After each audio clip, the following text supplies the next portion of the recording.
Pessoal, tudo bem? Abordaremos hoje um tema um pouco controverso, difícil, doloroso, que às vezes machuca muitos de nós. Falaremos sobre MIGs e MIBs, basicamente a custo-efetividade. Essa aula foi uma aula dada num congresso da Unicamp ano passado, que foi o Pan-Americano. Depois foi pedido para que essa aula fosse repetida no congresso de São Geraldo, mas resolvemos disponibilizar para vocês uma maneira de como que a gente pensa. Logicamente não tem muito certo ou errado, mas é o que a gente tem seguido e o que a gente tem visto hoje na literatura, em contrapartida e contrapondo, logicamente, a conduta que a gente tem visto na prática diária. Estes são nossos conflitos de interesse, nenhum deles relacionados à nossa apresentação. Quando a gente fala em medicina baseada em evidência, seria aquela melhor evidência para a tomada de decisões na prática clínica, logicamente a qualidade da melhor pesquisa clínica disponível naquele momento. E quando a gente fala de medicina baseada em valor, ela combina dados clínicos com análises econômicas. E lógico, o ganho de valor ao paciente, ou seja, melhora de qualidade de vida ou o retorno do investimento que esse paciente faz pelos seus gastos, é o que faz sentido nesse cenário.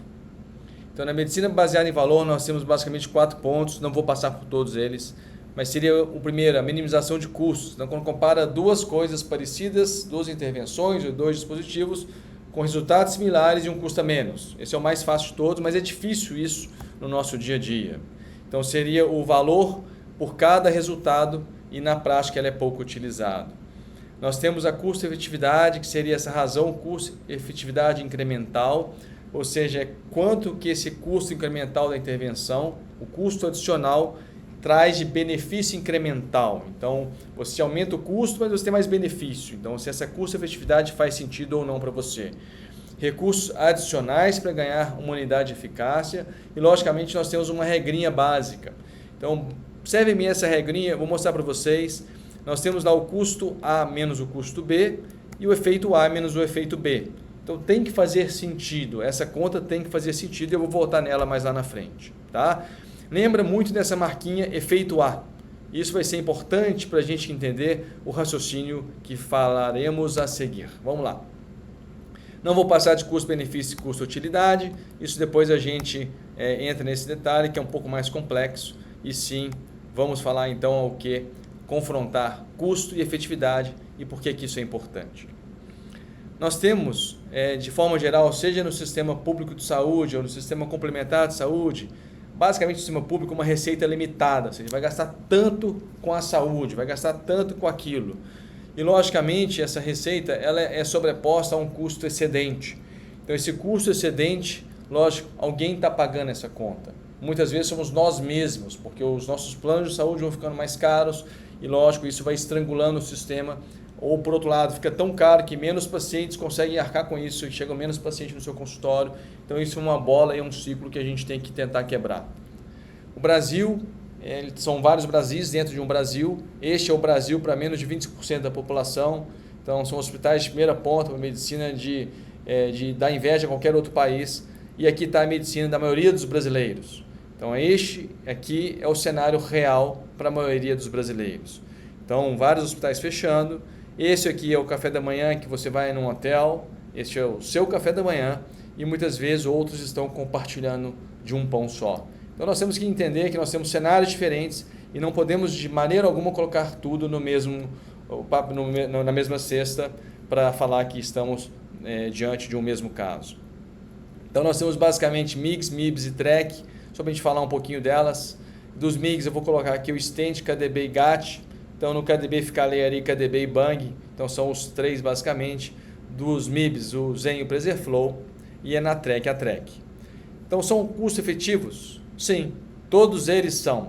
Desde o SLT, Stent, Zen, GAT, TREC, enfim, todos são custos efetivos, dependendo do estudo escolhido e de como a história é contada para vocês ou para quem está pesquisando. Qual que é a regra do jogo? De um lado nós temos uma indústria que emprega, que desenvolve, que gasta dinheiro e ela tem que ter um retorno. Ela não é para ajudar o próximo, ela é uma empresa que tem que dar lucro.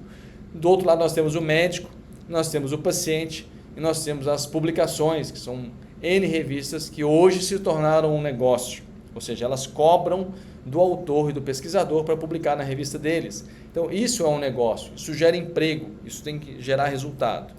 E, logicamente, nesse cenário, nessa roda gigante, nós temos lá no fundo o ganho financeiro. Aí que está o grande problema. Então, é o ganho financeiro da indústria, é o ganho financeiro do médico, é o ganho financeiro das revistas, das publicações, e quem paga essa conta, quem sofre talvez por isso, são os pacientes. Veremos o caminho dos estudos. Então, nós temos aqui um dispositivo versus controle. Então, a gente escolhe sempre um controle para comparar com um dispositivo novo. Nós temos um estudo base de referência. Então, logicamente, a gente vai mostrar que existe um estudo e isso é escolhido pelo pesquisador, algum estudo para comparar.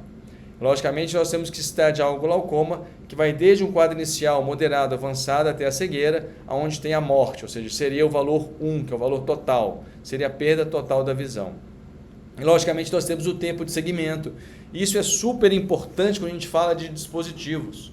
Por quê? Porque os trabalhos que vão falar sobre custo-efetividade, eles fazem uma projeção de segmento ao longo do tempo. Então, se você, pensa comigo, está fazendo o uso de um dispositivo caro hoje, logicamente ele é muito mais caro que um colírio, mas se você pega esse colírio e põe colírio sobre colírio ao longo do tempo, em algum momento essa curva vai encontrar. Então, os trabalhos de custo-efetividade, muitas vezes eles fazem projeções do gasto que esse paciente teria se ele não operasse. E lógico, isso é um problema, porque você não sabe quantos campos visuais vai precisar, você não sabe se ele vai precisar de uma cirurgia lá na frente, então faz um cálculo matemático que é uma suposição de gasto. E lógico, lá na frente os valores vão se cruzar. E logicamente a renda per capita local é considerada e o custo do procedimento. Então vamos falar como é que funciona. A Conitec seria a Comissão Nacional de Comparação de Tecnologias do SUS, é lá que tudo começa. Então eu quero fazer um dispositivo, colocar um copo para baixar a pressão do olho, eu faço um trabalho, mando para o Conitec, lá tem uma comissão e avalia se esse copo aqui vai abaixar ou não vai abaixar a pressão do olho do paciente. Então é assim que é feito, tá certo? Então escolho um estudo base.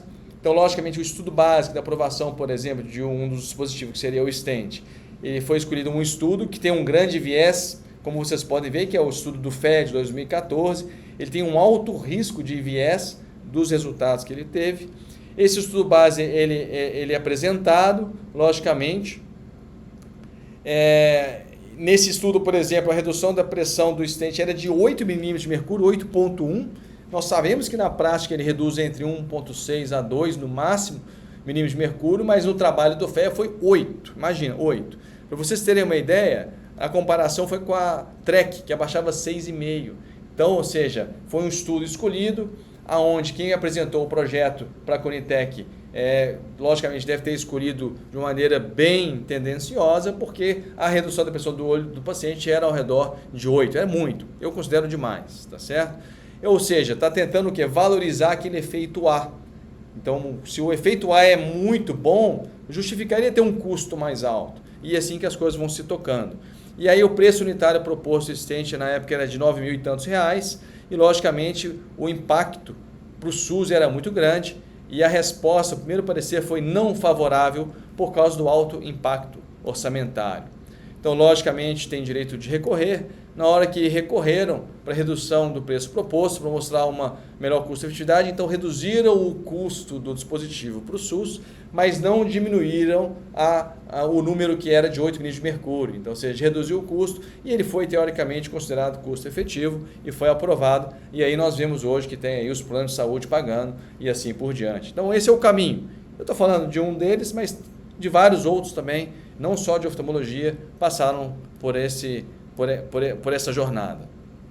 Se a gente pegar no real life, nós temos trabalhos mostrando aí que o stent reduz 1,1 milímetros de mercúrio, o stent W 1,2. Então, será que se tivesse colocado esses valores real life lá para trás, ao invés dos 8, será que isso teria sido aprovado? Não sei. Acho que tem grande chance de que não, tá? Mesmo que fosse um pouco mais barato. Então, a gente tem que considerar isso, a gente tem que questionar. Quando a gente fala dos MIBs, nós temos aí talvez o mesmo caminho, tá certo? Então vamos falar um pouquinho do Zen PreserFlow, esse estudo de 2 anos, mostrando que o quê? Que o Zen reduz ali até 14 milímetros de mercúrio, foi bom pra caramba, low teens ali, e o PreserFlow 12. Então o PreserFlow ele foi mais eficaz que o Zen na redução da pressão do olho dos pacientes. Em relação a 24 meses de follow-up, observem ali que quando compara já Trek com PreserFlow, a Trek é indiscutivelmente mais eficaz do que o PreserFlow. Então é o que reduz mais a pressão do olho ao longo desse período de 24 meses. Logicamente, também menos medicamentos na Trek do que no PreserFlow. Lembrando, o PreserFlow era melhor do que o Zen. A Trek é melhor que o PreserFlow, tá certo? Então esse seria o raciocínio. Em 2 anos, Trek e PreserFlow, a taxa de sucesso completo da Trek foi de 74%, do PreserFlow, que é um dispositivo, de 37%. Em relação a agulhamento, Trek 18%, PreserFlow 33%, quase 2 vezes mais agulhamento. Revisão cirúrgica parecido dos dois lados. E número de visitas em consultório também muito parecido dos dois lados. Em relação às complicações, efusão uveal parecido dos dois casos, bolha encapsulada também. E aí a gente, lógico, vai ver se realmente o PreserFlow faria sentido, sendo que nós temos uma trabeculectomia que ela é mais eficaz, mais segura, com menos complicação e mais barata. Não sei se isso caberia no dia a dia. Vamos organizar um pouquinho as ideias. Então, de um lado, vamos colocar eficácia, duração, do outro, custo e complicação. E aí nós vamos brincar com o que a gente tem no dia a dia. E, lógico, aqui vai ser dividido, então, eficácia, custo, complicação e duração.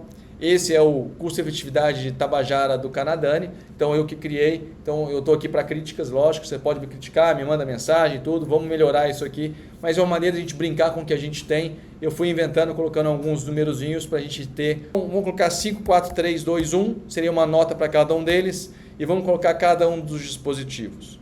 Então, em relação à eficácia, Trek é a que mais reduz a pressão do olho. Zen e PreserFlow, que são inclusive para com os moderados avançados. GAT, KDB e Stent. Cada um ganhou uma dessas notinhas. Em relação ao custo, Trek é mais barata e assim por diante. Zen e PreserFlow um pouco mais caro e fica ali no meio o GAT, KDB e Stent. Em relação a complicações, Stent tem menos complicações, é mais fácil de fazer, cirurgicamente é mais tranquilo. KDB, GAT e lá no fundo nós temos Trek, Zen e PreserFlow com maior número de complicações, sabidamente. E a duração do efeito, então a gente tem trabalhos a longo prazo de alguns deles, nós não temos de outros, mas é o que eu busquei, mais ou menos ali a Trek, é a que dura mais tempo, eu tenho Trek de 20 anos, tenho Trek de 15 anos funcionando. KDB nós temos um estudo de 36 meses, mas Stent tem de 5 anos, GAT e PreserFlow. Então a gente joga isso tudo, fazendo esse somatório, a gente vê que em relação à custo-efetividade Tabajara do Canadani, nós temos lá a Trek com 16 pontos, KDB e GAT empatados com 12, Stent com 11, Zen e PreserFlow com 8.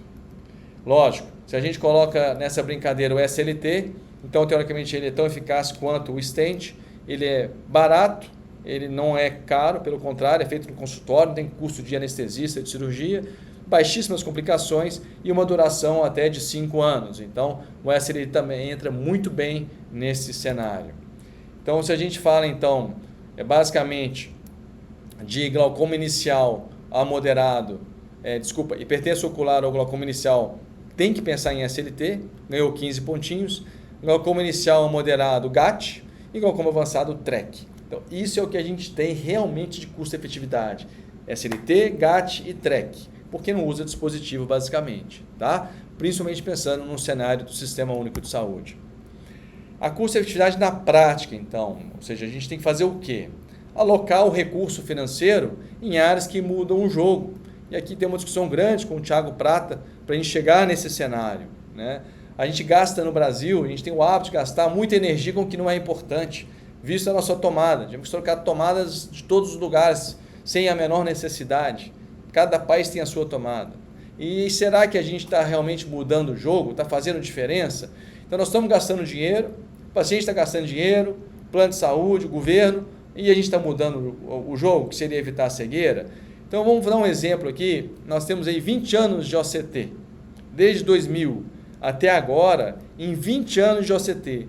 Todo mundo fazendo e todo mundo tem que fazer. Nós mudamos a cegueira? Não. Os nossos pacientes continuam ficando cegos por glaucoma.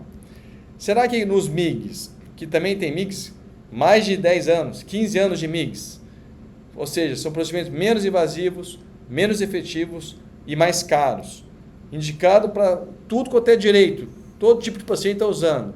Isso mudou a cegueira nos últimos 15 anos? A resposta também é não. Então, os MIGs também não evitaram a cegueira. Então, onde que a gente deveria alocar os nossos reforços? Aonde a gente consegue fazer diferença para esse paciente?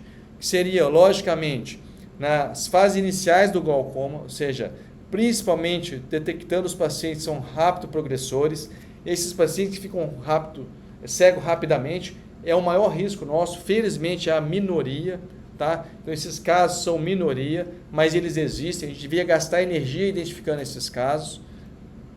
E logicamente aqui também, não ficar cozinhando, segurando esse paciente, fazendo o tratamento com colírio, troca colírio, é um SLT, é um stent, não. Pacientes com fase de glaucoma avançado, ele tem que ir direto para cirurgias mais invasivas, principalmente como a trabeculectomia, porque é ela que vai mudar o curso natural da doença. Porque muitas vezes a gente tentando ganhar tempo, esse paciente ele vai perder o nervo, ele vai ficando cego. E quando você vai fazer alguma coisa, aí você já está, talvez, tratando esse paciente tarde demais. Se você tiver um QR Code aí, manda para a gente, vamos sortear para quem assistir essas aulas aqui. O livro dos MIGs, feito pela Sociedade Brasileira de Glaucoma. A gente teve a honra de ser o editor, com vários colegas extremamente competentes, escrevendo capítulos e comentários. Então, preencha o QR Code aí que a gente vai sortear alguns livros e exemplares e mandamos para você. Aqui estão nossos contatos. Se tiver alguma dúvida, a gente está à sua disposição. Um forte abraço, espero que tenha aproveitado.